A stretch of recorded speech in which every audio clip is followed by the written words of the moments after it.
고대사 왜곡의 흔적을 찾아가는 시간이라고 보시면 되겠습니다. 고대 역사가 왜, 어떻게 왜곡이 되고 둔갑했는지, 왜 고대사를 사실상의 근현대사라고 말하는지를 알아보는 시간입니다. 국민TV 라디오 30분 책 읽기 12월 18일 수요일 순서 시작합니다.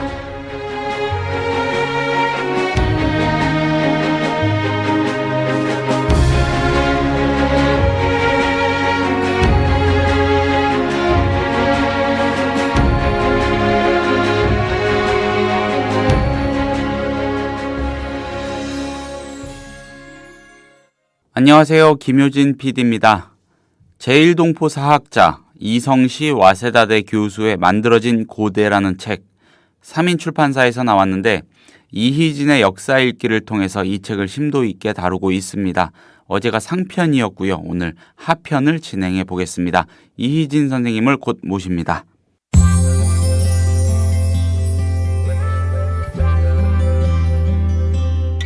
매일 아침 이 책 한 권. 국민TV 라디오 30분 책 읽기.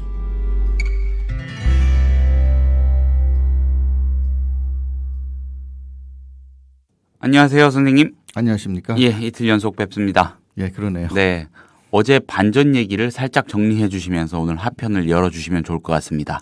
간단하게 말하면은 네. 사실 그동안 광개토왕비 연구는 십몇 년조 하나를 가지고 어떻게 해석하느냐 이걸 가지고 시비를 해오고 그 시비에서 내려진 결론을 가지고 그 시기 앞뒤 한 100년 정도의 역사를 그 바탕 위에서 재구성해버리는 거죠. 그러니까 이제 동아시아 역사가 광개토왕비 어떻게 해석하느냐에 따라서 같은 나라 역사가 아니게 해석이 돼버리는 거죠. 근데 알고 봤더니 광개토왕비의 내용 자체가 그다지 믿을 만한 건 되지 못하는 대목이 많았던 거고, 그리고 그 사료 비판도 충실하지 못했던 거고요. 그렇죠. 정확하게 말씀드리면 충분한 사료 비판을 하지 않은 상태에서 일방적으로 문장 그대로의 사료만 이용을 하는데 급급했던 거죠. 네. 그러니까 자기 편리한 대로 해석한 사료가 돼버리는 거죠. 특히 일본이 그랬고, 아니면은 뭐 근데 우리나라도 말려든 거예요. 그랬고, 예. 그러니까 나중에 이제 민족주의 사학자들도 조심해야 되는 게 지금 이거는 단순히 역사 해석뿐만 아니라 정치 같은 데서도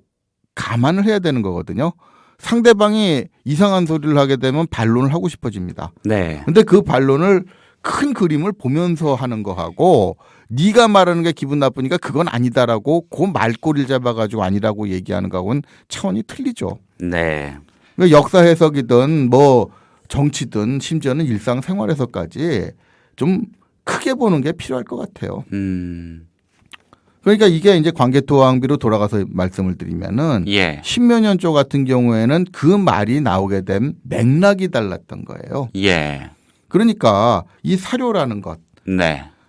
어제 말씀드린 것처럼 그 사료가 그 광개토왕비가 이 동아시아 역사를 해석하는데 중요한 사료라는 거하고 그러니까 그 사료에 나오는 내용은 액면 그대로 진실이라고 하는 거하고는 완전히 별개 문제거든요. 네. 또 어떤 사료에 중요한 내용이 있을 때는 오히려 그렇기 때문에라도 그 사료가 쓰여지게 된 배경은 정확하게 면밀하게 봤어야죠. 예. 그걸 안 했던 거예요. 그러니까 한 가지 그동안 거의 100년 가까이 간과해 왔던 게 광개토 대왕비는 역사서가 아니라는 겁니다. 그거는 정확하게 말하면 훈적비죠. 훈적비라는 게 뭡니까? 어렵게 말해서 훈적비지만 쉽게 말하면은 장수왕이 우리 아버지 훌륭한 사람이고 더 나아가서 그 아버지를 중심으로 한 우리 고구려 왕가 훌륭한 집단이다. 그러니 믿고 따라라. 그리고 우리를 우습게 보는 거는 용납하지 않겠다. 라는 것이 어떻게 보면 진짜 하고 싶었던 말이에요. 그러니까 그 말을 하기 위해서 중간중간에 이것저것 갖다 붙이는 얘기를 액면 그대로 해석한 거죠. 그러니까 작게 보면은 광개토왕비 십몇 년조는 이 광개토왕의 업적을 남겨놓은 이면의 일부일 뿐이고 그 광개토왕의 업적을 강조하는 것도 그 앞에 고구려 왕실 계보 괜히 써둔 게 아니거든요. 그리고 뒤에 수명인 쪽 괜히 써둔 게 아니거든요. 이 맥락을 다 무시했던 겁니다. 그럼 그 맥락이 뭐냐라는 건데 일단 광개토 왕의 업적을 쓴 것부터 얘기를 풀어나가야 되겠죠. 그러니까 십면조가 나오는 것도 그런 거예요. 그 십면조만 보는 게 아니라 광개토왕의 업적을 강조한 이면의 내용을 쭉 한번 검토를 해봤더니 대개 어떤 식으로 되어 있느냐면은 광개토왕이라는 그 왕, 그러니까 장수왕의 아버지로서 네. 이 훌륭한 왕이 돼가지고 굉장히 많은 업적을 남겼다는 얘기를 하고 싶은 거거든요. 예. 그러면은 뭐 거기 상대한 게 외만 상대한 게 아니라 북방의 거란도 상대를 하고 뭐 남방 백제도 상대를 하고 뭐 후연도 상대를 하고 뭐 여러 나라를 상대한 게 있을 거 아닙니까? 근데 거기 일정한 패턴이 있는 거예요.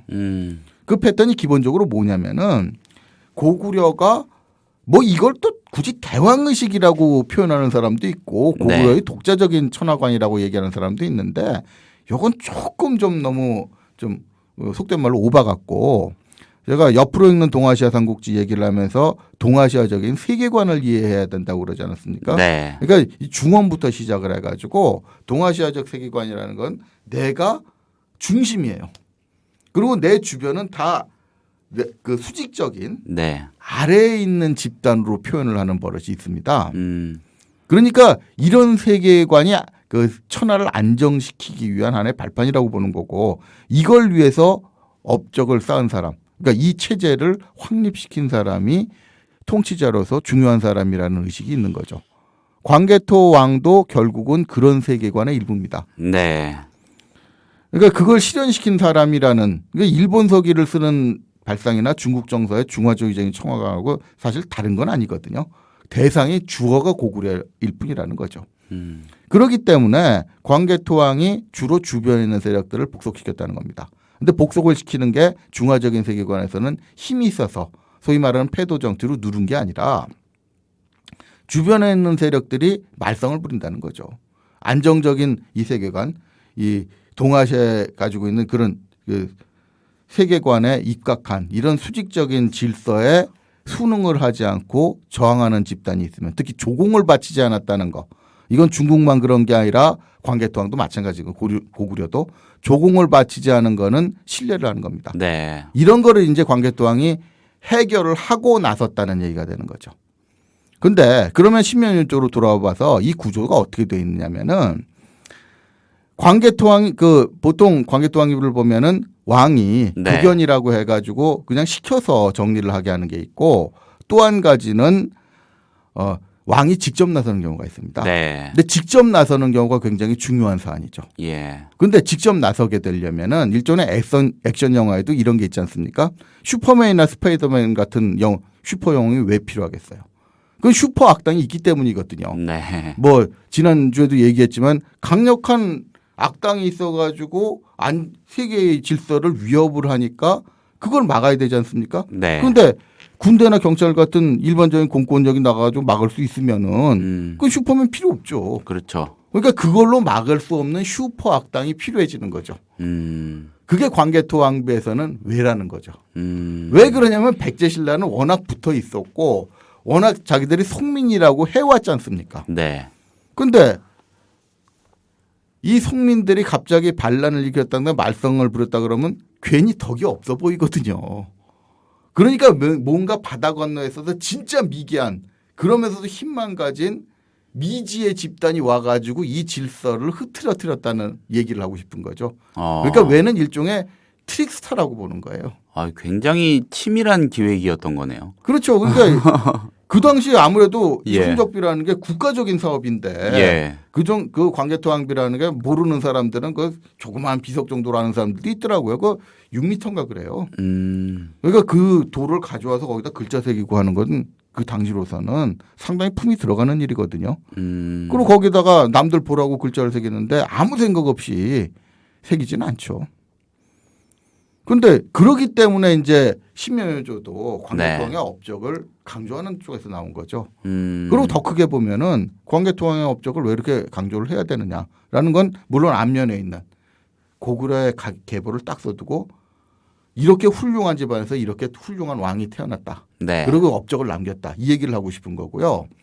진짜 결론은 바로 다음 면에 있는 수명인조죠. 근데 수명인조라고 얘기하면 좀 어렵게 느낄 수 있는데 쉽게 말해서 묘를 지키는 규정이죠. 묘를 지키는 수명인. 수묘라는 게 묘를 지키는 수묘. 묘를 지킨다는 거고 인이 붙으면 묘를 지키는 사람들에 대한 예. 사실 그 규정 얘기하는 거거든요. 근데 어떻게 보면 여기가 핵심이에요. 여기에 이제 간단하게 말씀드리면 무슨 내용이 나오느냐면은 네. 요즘 보니까 이 묘를 지키는 사람들을 그 지방의 귀족들이 마음대로 사고 파는 일이 있더라는 거죠. 예. 근데 이게 굉장히 중요한 단서가 되는 게 광개토왕비가 세워졌다. 그리고 거기에 글자가 있다는 것만 봤지 그걸 누구 보라고 세워놨을까를 그동안 생각을 안 한 거더라고요. 근데 생각해 보세요. 거기다가 그 큼직한 비를 세웠다.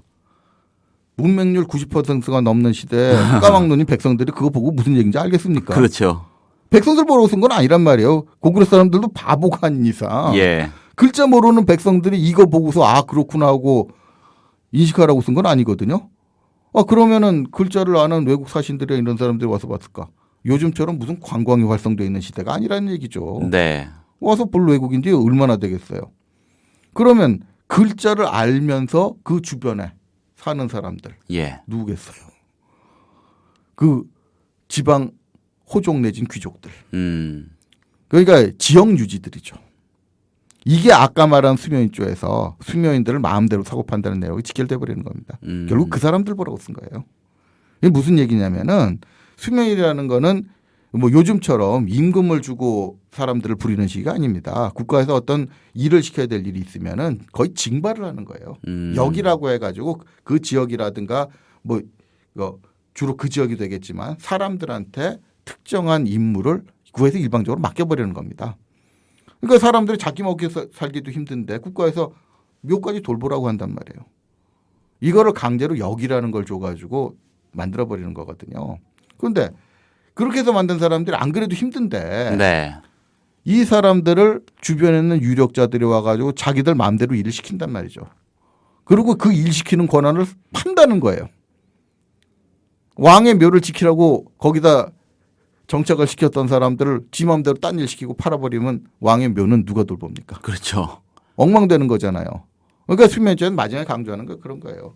이렇게 훌륭한 왕 그리고 이렇게 훌륭한 왕실 이 사람들의 무덤이 이 근처에 있는데 왜 이 묘를 돌보는 사람들을 니들 마음대로 처리하는 거거든요. 나는 거거든요. 그러니까 앞으로 이런 일이 있으면 엄벌을 하겠다. 이게 광개토왕비에서 하고 싶은 얘기예요. 어떻게 보면 굉장히 사사로운. 그렇죠.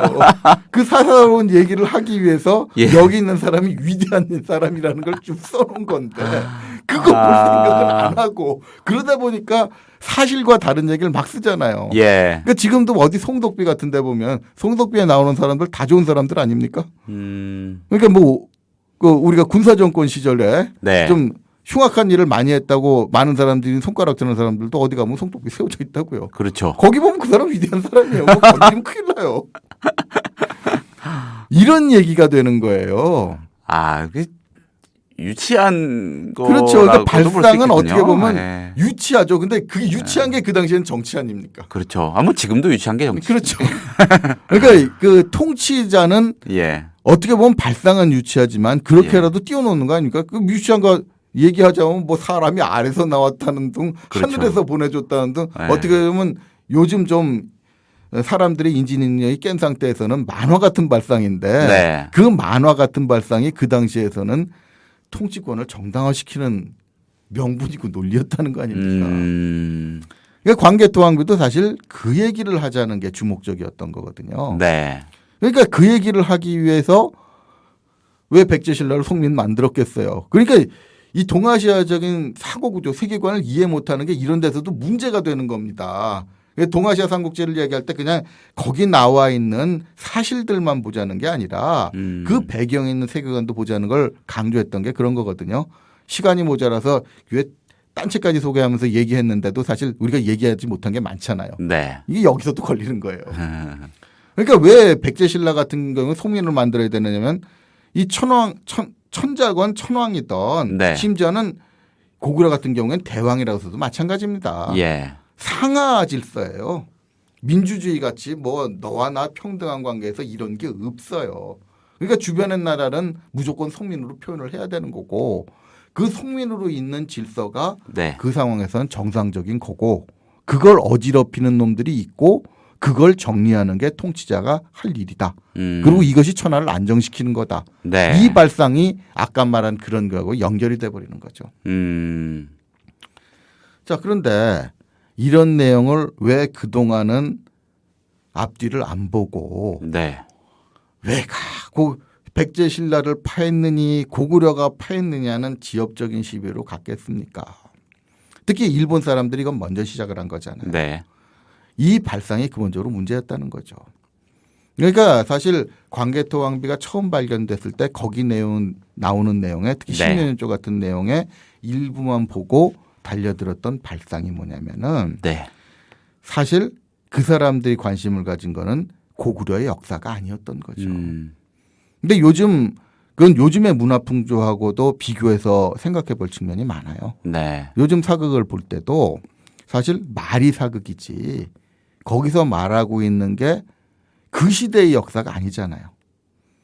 요즘에 인기 있는 사극 같은 경우에도 예를 들어서 뭐 기왕에 대한 사극이 나왔다 그러면 얘기하는 거 보면 거기 반영되어 있는 얘기는 고려 시대나 원나라 시대, 원제국 시대와 고려 시대 그 시대 얘기가 아니더라고요. 가만히 보면 현대 얘기예요.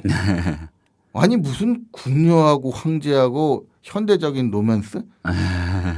뭐 거의 그런 개념하고 뭐 궁녀 끌고 가는 것도 뭐 꼭 일본군 위안부 끌고 가는 식으로 생각을 하더라고요. 예.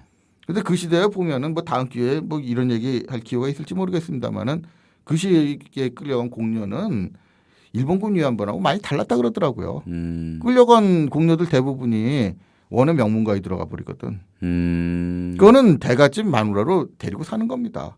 끌고 가는 사람들이 나중에 대갓집 부인이 돼가지고 남편 권세 등이 없고 무슨 보복을 할지 알고 그런 짓을 하겠어요. 그러니까 이게 그걸 쓰는 사람들은 일제가 생각나는 거죠. 이런 것처럼 그 일본이 했던 나쁜 버릇 어떻게 보면 요즘도 많이 배운 거예요. 또 사람들이 배울 때 모든 역사는 현대 사람 말 있지 않습니까? 네. 오늘의 입장에서 내 입장에서 자꾸 보는 거예요. 내 오늘의 입장이 아니면은 뭐가 필요하겠느냐 이런 발상을 하거든요. 근데 거기 굉장히 위험한 함정이 있는 거죠. 역사든 뭐든 특히 역사가 이게 중요한 게 뭐냐면 미래를 위한 교훈 아닙니까? 이 교훈이라는 거는 그 상황을 정확하게 파악을 하고 이런 상황 속에서 이 당시 사람들이 어떤 선택을 하고 그런 선택이 어떤 결과를 냈을까를 냉정하게 파악을 해야 되는데 네. 오늘날 내 입장에서 자꾸 바라보려고 그러면은 그건 결과론이 되는 거잖아요. 예를 들어서 민족 개념이 없었던 그 당시는 왕조 국가인데 왕조 국가에 움직였던 사람들을 가지고 오늘날 민족주의적인 시각으로 보면 다 병신되는 거 아닙니까? 그럼 조상들은 다 병신이에요. 지만 똑똑하고. 실제로 역사 그렇게 해석하는 사람들이 많아요.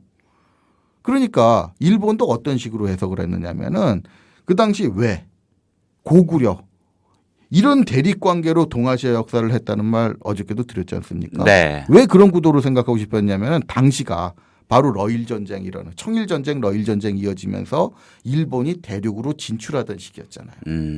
그 장면을 투영을 해버린 거예요. 그러니까 이제 그 당시에 일본이 한반도를 거쳐서 대륙으로 진출하는데 방해를 했던 세력이 청나라라든가 예. 러시아 같은 북방 세력 아닙니까? 이걸 고구려로 상징해버린 거예요. 아하. 그러니까 이 대결 구도에 맞춰놓고 해석을 하고 싶었던 거죠. 그걸 위한 각색이었군요, 일종의. 네. 그러니까 노골적으로 시라토리 같은 사람이 하는 얘기가 예. 사실 광개토왕비 재미없다는 말을 했다고 그래요. 왜 그러냐면은 대륙으로 진출하려는 왜가 고구려한테 격파되면서 좌절이 됐다. 그리고 그 이후에 일본은 열도에서 1000년 넘게 웅크리고 있어야 됐다. 이 비극적인 역사를 오늘날에 되풀이할 거냐. 사실 말하고 싶은 그겁니다. 중점이 딱 가는 그 얘기가 뭐냐면 그럼 지금 그건 무서운 해석이 또 가능한. 그렇죠. 그러니까 그 러시아하고 때 대결하기 직전이었을 거예요. 예. 러시아하고 전쟁에서 지금 이렇게 된다는 얘기예요. 그 내부적인 명분을. 그렇죠. 그러니까 어떻게 보면 이런 사실은 광개토 대행배에 대해서 얘기하는 것 같지만 예. 현재 러시아와의 대결 구도가 그때하고 비슷한 얘기를 하면서 지금 지면 큰일 나니까 일본 국민들 열심히 협력하라고 일종의 선동을 하는 꼴이 돼버린 거죠. 어떻게 꼴이 돼버린 게 사실 그게 의도였을 거예요. 였다는 거죠.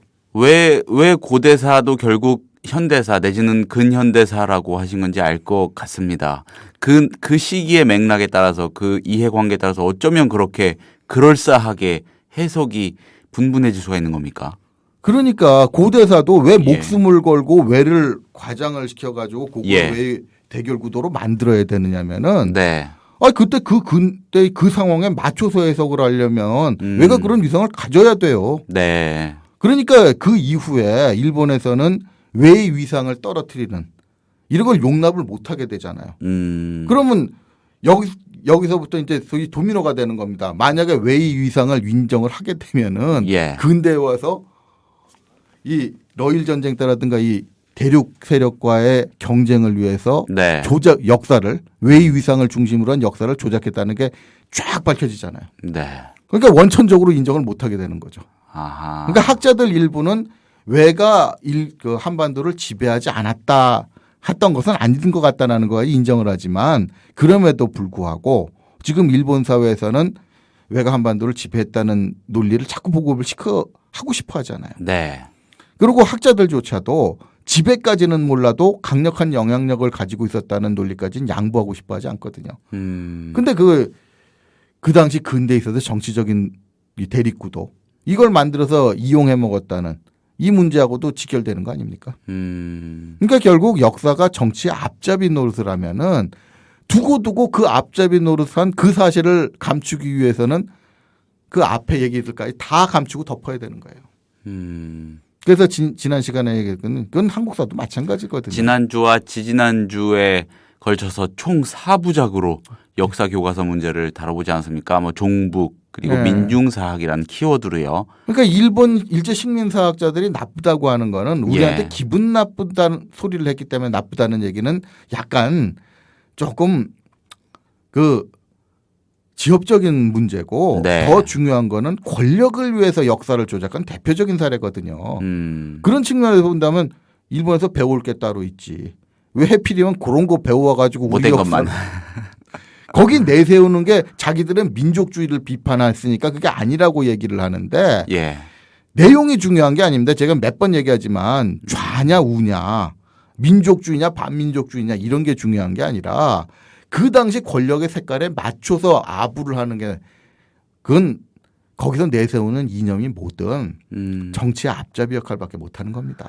만약에 지금 근대사 내지는 현대사를 그렇게 권력의 이해에 따라서 마구잡이로 엉망으로 난도질을 해놓으면은요 시간이 더 오래 지나서 또 그게 어떻게 이상하게 활용이 될지 아무도 예측 못하는 거 아니겠습니까? 그렇죠. 그거는 특히 요즘에 근현대사에 많이 관심을 가진 이유. 사실 네. 역사학계는 근현대사에 비중을 두는 건 좀 꺼리거든요. 지금하고 너무나 강력한 이권이 있기 때문에 네. 그 현재 입장 때문에 역사를 정확하게 보는데 제한이 돼요. 그러니까 사실 고대사에 있어서는 뭐 의장에 대해서 나쁜 놈으로 몰든 너무 심하게 몰렸다고 비판을 하던 지금 네. 의장에 관련돼 가지고 뭐 인생이 좌우되는 사람 없잖아요. 근데 이승만이나 이런 사람들 같은 경우에 심지어는 고종 같은 경우에도 이 맥락을 이어보면 정치적인 뿌리가 거기 닿는 사람들이 많거든요. 이 사람들은 사실이 중요한 게 아니죠. 그런데 역사를 자꾸 거기다가 맞춰서 해석을 하면 어떻게 합니까? 그렇기 때문에 사실 교과서에서도 근현대사 비중을 지나치게 높인 거는 이게 좌가 주도를 했던 우가 주도를 했던 바람직한 현상은 아니라는 거예요. 그리고 그 자꾸 모든 역사를 현대사로 보면 전근대 역사까지 오늘 관계토항비가 보여주는 게 그런 거거든요. 전근대 역사까지 현대 입장에서 해석을 하면 이게 뭐가 되냐고요. 그렇죠. 이건 역사가 아니죠. 역사를 팔아서 정치하는 거죠. 알겠습니다. 그 권력을 얻고 싶어하는 자들 아니면 권력 주변에서 뭔가 한번 나도 받아먹어보고 싶다 이런 사람들 아니면 권좌에 앉아있는 사람들이 그 모든 것의 정당성, 정통성 소위 말하는 그 정통성이라는 말도 굉장히 좀 우스꽝스러울 수 있지만 아무튼 그거를 확보하기 위해서 장난치는 거 우리가 일본이 그 광개토 앙비를 가지고 그랬던 거 그리고 그걸 가지고 우리와 더불어 같이 그렇게 100년 가까이 싸웠던 그 사례를 통해서 알았는데 그런 일이 지금 우리 내부에서도 일어나지 않는다고 장담은 못하는 현실. 그렇죠. 그래서 역사학에 있어서 가장 불편한 진실은 예. 역사학 내지는 역사학자 상당 부분이 네. 어떻게 보면 정상보다 더 큰 비중이 권력의 앞잡이 노릇을 해왔다는 겁니다. 심지어는 종교계도 비슷한 현상이 있고요. 알겠습니다. 사실에서 벗어난 이 역사적 해석, 제멋대로식의 해석이 결국은 정치적인 이유로 정치의 앞잡이 노릇을 할 수 있었다는 거, 그런 목적에서 그런 일이 횡행했었다는 거, 그게 시사점인 것 같네요, 선생님. 그렇죠. 네. 어떻게 보면은 지난주, 지지난주에 다룬 역사 교과서 문제하고도 일맥상통하는 바가 있는 것 같습니다. 그렇습니다. 어제 오늘의 말씀이. 그러니까 역사를 할 때 가장 의식을 해야 되는 게 자기도 모르게 이 역사가 정치에 이용되고 있다는 것. 심하면 역사에 관심을 촉구를 할 때는 상당수가 정치적으로 이용할 목적으로 그 촉구를 합니다. 그러니까 뒤집어 말하면은 진짜 역사에 관심을 가져야 할 때도 그것 때문에 나중에 한번 학습 효과라는 게 있지 않습니까? 당해본 사람은 관심을 안 갖게 되죠. 네, 선생님. 어제 오늘 말씀 잘 들었습니다. 감사합니다. 감사합니다. 국민TV 미디어 협동조합 조합원에게만 드리는 혜택. 당신의 영어 실력, 이제 원스톱 잉글리시가 해결해드립니다. 창의적이고 뛰어난 발성의 영어회화 학습 사이트 원스톱 잉글리시. 영어 표현을 암기시켜주는 동영상과 상황별, 주제별, 문법 패턴 표현을 검색하고 듣고 영작도 할 수 있는 영어 학습 포탈 원스톱 잉글리시. 주소창에 onestopeng.com. 국민TV 조합원이 되시면 영어 학습 콘텐츠를 3개월간 무료로 이용할 수 있는 혜택을 드립니다. 자세한 내용은 국민TV 홈페이지를 참고해 주세요.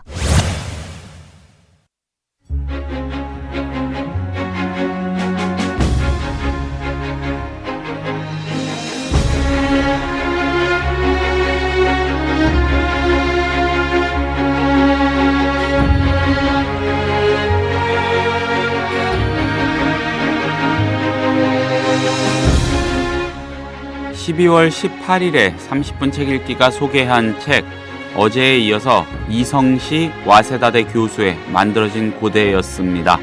삼인출판사에서 나왔습니다. 고대사도 실질적으로 결국은 현대사다라는 말의 의미를 생각해 보게 되는 시간이었고요. 지금 오늘 이 사이 우리나라에서 벌어지는 역사 왜곡 논란과도 어떻게 보면 맥이 닿는 그런 이야기였습니다. 감사합니다. 저는 내일 다시 인사드리겠습니다.